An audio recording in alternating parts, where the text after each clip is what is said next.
네, 안녕하십니까. 김한진 이코노미스트입니다. 오늘 이 시간에는 하반기 주식시장의 환경과 여러 가지 복잡한 투자 전략을 조금 핵심만 간단하게 여러분께 설명드리고자 합니다. 결론부터 말씀드리면 경제 성장은 점점 둔화돼서, 그러니까 슬로우 다운돼서 침체 쪽으로, 그 침체가 폭이 어느 정도인지 또 얼마나 길지는 모르지만 침체 쪽으로 향해 가고 있다라는 게 오늘 드릴 말씀의 첫 번째 요지가 되겠고요. 두 번째는 인플레는 물가 상승은 그래도 높지만 수위를 낮춰갈 거다. 홍수로 비교하면 물난리가 났는데 물이 좀 빠질 거다라는 말씀이죠. 세 번째는 어떻게 좀 우리가 자산 시장에 임해야 될까, 특히 주식 시장을 어떻게 대응해야 될까. 주가가 더 빠진다면 조금 적극적으로 사자. 주가가 많이 안 빠진다 이러면 조금 더 지켜보자. 아니면 조금만 사자. 이게 오늘 제가 드릴 말씀의 결론인 것 같습니다. 벤자민 그레이엄, 여러분들 다 아시죠. 워렌 버핏의 정신적 또 실질적 스승이자 가치 투자의 아버지입니다. 한 70여 년 전에 나왔던 벤자민 그레이엄의 현명한 투자자, 이 책에 이 대가가 이런 말씀을 하셨습니다. 무수한 시장 예측 자료가 굉장히 많은데 그 중에서 받아들일 정보는 그렇게 드물다. 그리고 시장을 예측해서 돈을 번다라는 것은 조금 자기가 볼 때는, 그분이 볼 때는 정말 터무니없다. 그러니까 우리는 주식시장을 맞출 수 있다고 생각하지만 그건 쉽지 않은 일이다 라고 이제 말씀을 하셨습니다. 또 다른 대가를 한번 소개해 드리겠습니다. 여러분들도 아시는 하워드 막스, 오크트리 자산운용의 창립자 겸 CEO입니다. 저도 이코노미스트지만 우리가 경제를 분석하고 전망하는 이유는 아주 세밀한 이런 부분을 알기 위해서도 하지만, 투자자 입장에서는 경기의 대략적인 위치를 파악한다면 그걸로 족하다라는 말씀입니다. 저는 상당히 공감이 가는 말씀이고요. 그래서 본론으로 들어가겠습니다. 세계 경제 어떻게 될까? 저보다는 IMF나 세계은행이 훨씬 더 전망을 잘하시기 때문에 그분들의 전망을 소개해 드리는데, 그분들의 전망이 오른쪽 표에서 보시는 것처럼 불과 3개월 전 전망과 지금 직전 7월 전망이 불과 3개월밖에 안 흘렀는데 이렇게 달라졌어요. 그러니까 이분들이 굉장히 많이 틀리고 있습니다. 어느 쪽으로? 좋게 봤다가 안 좋은 쪽으로 틀리고 있습니다. 왜 틀릴까요? 물가가 생각보다는 안 잡히고, 그것 때문에 각국 중앙은행들이 금리를 엄청나게 올리고 있기 때문에 경기가 계속 안 좋은 쪽 방향으로 하향 수정되고 있습니다. 그래서 세계 경기가 저희가 제일 초점을 둬야 되는 부분은, 그래서 오케이, 경기가 좀 슬로우 다운 되고 침체로 가는데 언제가 최악일까? 이게 주식시장에서는 굉장히 중요하거든요. 그러니까 경기 침체의 하이라이트가 언제냐?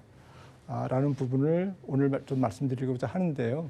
결론은 내년 3월에서 5, 6월, 그러니까 늦봄에서 초여름 정도가 조금 가장 경기에 대해서 암울한 전망이 난무하고, 따라서 주식시장도 경기 때문에 스트레스를 가장 크게 받는 그러한 시점이 아닐까, 이렇게 생각을 해봅니다. 미국은 상대적으로 괜찮습니다. 앞서 표에서도 선진국, 또 신흥국, 미국, 한국 다 전망이 돼 있지만, 미국은 보시는 것처럼 실업률이 너무 좋아요. 3.5%의 실업률은 거의 완전 고용입니다. 이렇게 고용 환경이 타이트하기 때문에 미국은 상대적으로 경제 우등생이 될 거다. 그러니까 침체를 맞더라도 살짝 좀 귀엽게 이렇게 침체를 맞고 가지 않을까. 하지만 신흥국은 다릅니다. 우리나라만 해도 고용시장이 굉장히 타이트하지 않고요. 그리고 가계부채도 많이 쌓여 있고 여러 가지 부채 이슈 그리고 재정 능력의 한계 이런 구조적인 문제를 안고 있거든요. 그래서 이번 경기 침체 혹은 경기 둔화 국면에서 가장 피해를 많이 입는 국가는 보시는 것처럼 자원 수입국입니다.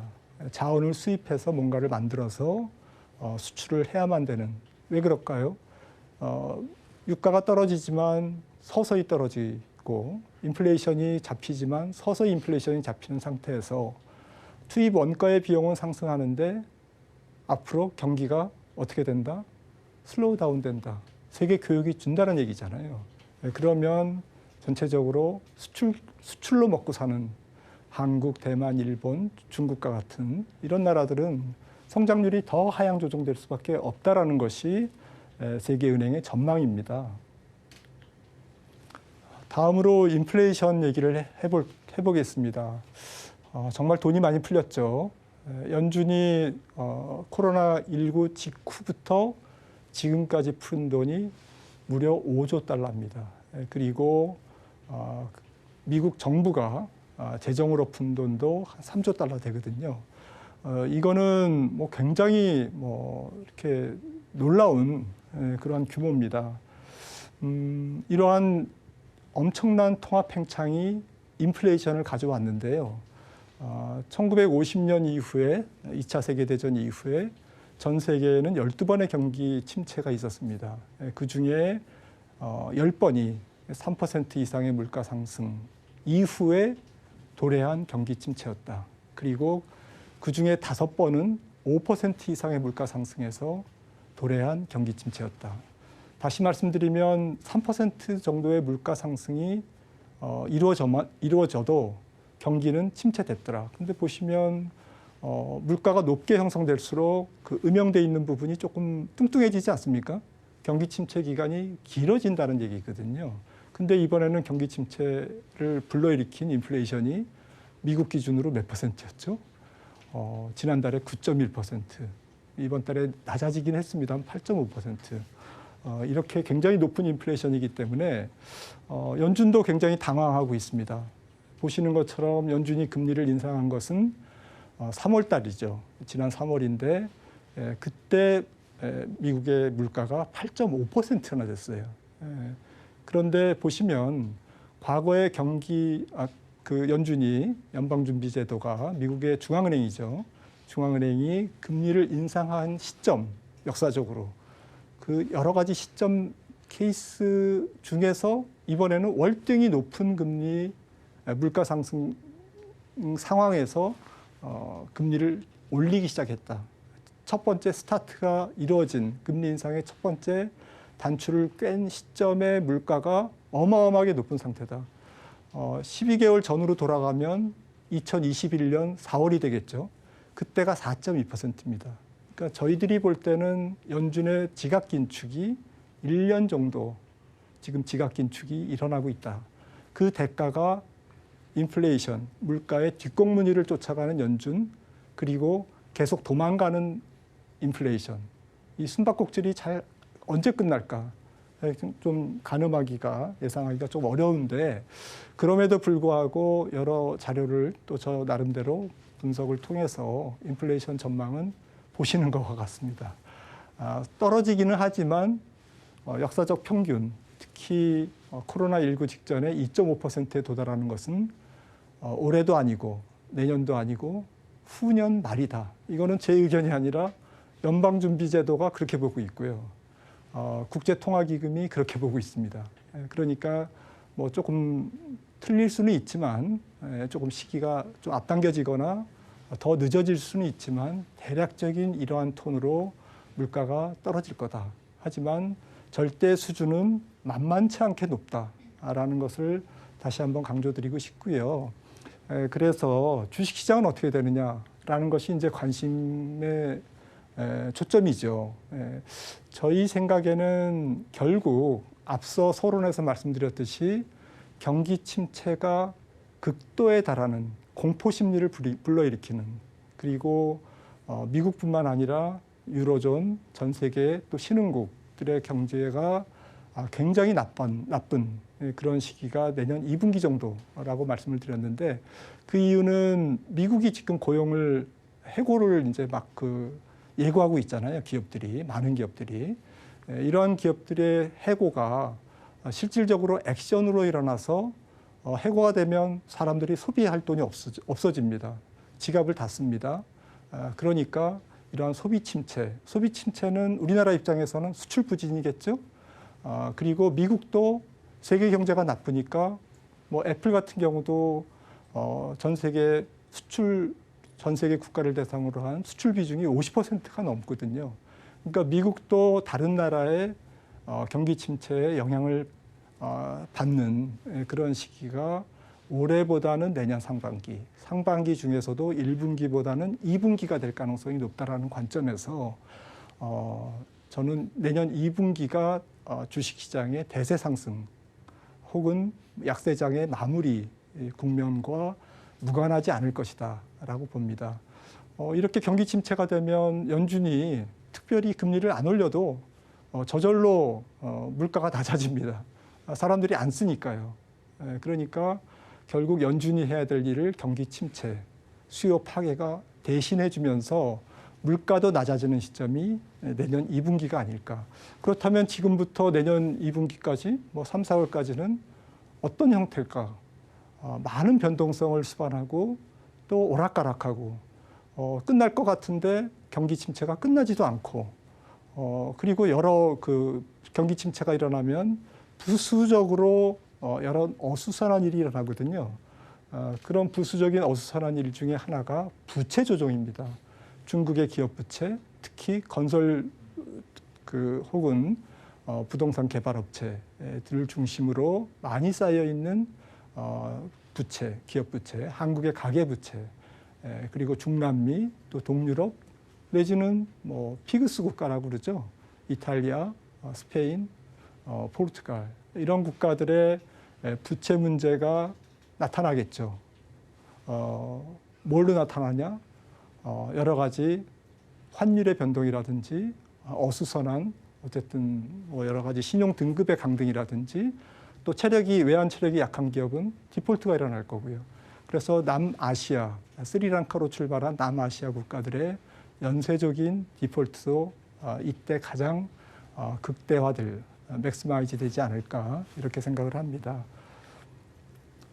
자산 배분 전략을 말씀드리겠습니다. 두 가지로 나눠서 말씀드리겠습니다. 첫 번째는 지금 상태, 오늘 지금 제가 강의를 하고 있는 지금 시점에서는 여전히 지금 이제까지 말씀드린 내용을 토대로 현금성 자산을 한 40%는 확보하고 계시라. 총알이죠. 예비 총알을 실탄을 장전하고 다 쏘지는 마시라라는 거고요. 그리고 나머지는 이제 주식, 채권 이렇게 배분을 하는데 표준 비율을 말씀드린 겁니다. 개인마다 이제 입장이 다르니까요. 표준 비율이 주식에서 특히 가치주나 배당주를 20%나 무려 20%나 뭐 펀드가 될 수도 있고 종목이 될 수도 있고 ETF가 될 수도 있는 거죠. 그러면 현금성 자산과 현금에 가까운 채권에 가까운 가치주 배당주가 합치면 60%가 되잖아요. 그러면 나머지 주식에서 조금 깨먹어도 이게 방어가 됩니다. 방어를 해주기 때문에 그리고 또 시장이 좋아지면 가치주나 배당주를 조금 줄여서 그런 ETF를 좀 팔아서 조금 더 공격적으로 운용을 할 수 있잖아요. 그래서 다 예비 총알이 60%. 그리고 선진국의 안정성장주. 애플의 뭐 종목을 추천하는 건 아니지만 가령 애플의 PR은 30배입니다. 30배가 조금 안 되는데 S&P 500%가 지금 시점에 17.5배거든요. 이런 성장성을 가진 엄청난 현금을 확보한 애플과 같은 빅테크들, PR이 한 30배에서 40배를 넘지 않는 그런 빅테크들을 저희는 선진국의 안정성장주로 봅니다.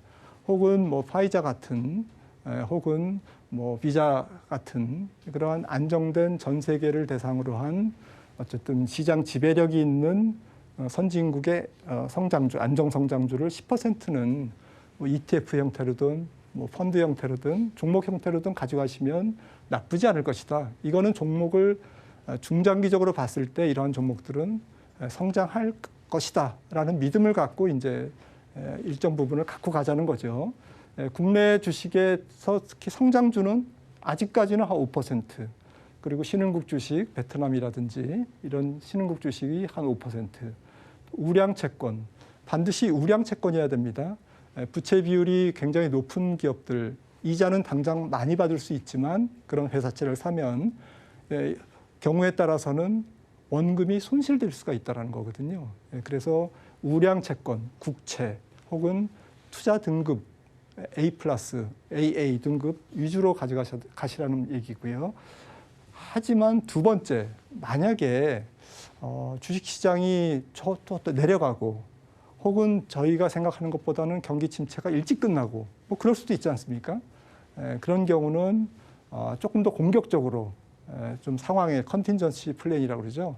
이런 상황이 오면 현금성 자산을 40%에서 20%로 확 줄이고 그리고 국내 주식 가치주 배당주도 20%에서 10% 확 줄이고 선진국 빅테크 중심으로 안정성장주를 15%로 늘리고 그리고 국내 주식의 특히 성장주를 25%, 5%에서 무려 25%로 공격적으로 늘리기를 권유해 드립니다. 이때는 해외 주식보다는 달러 강세가 멈추고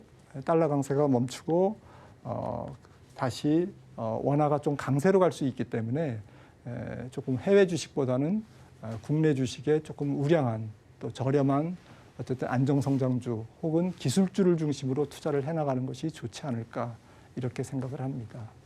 지금까지 경청해 주셔서 감사합니다. 김한진이었습니다.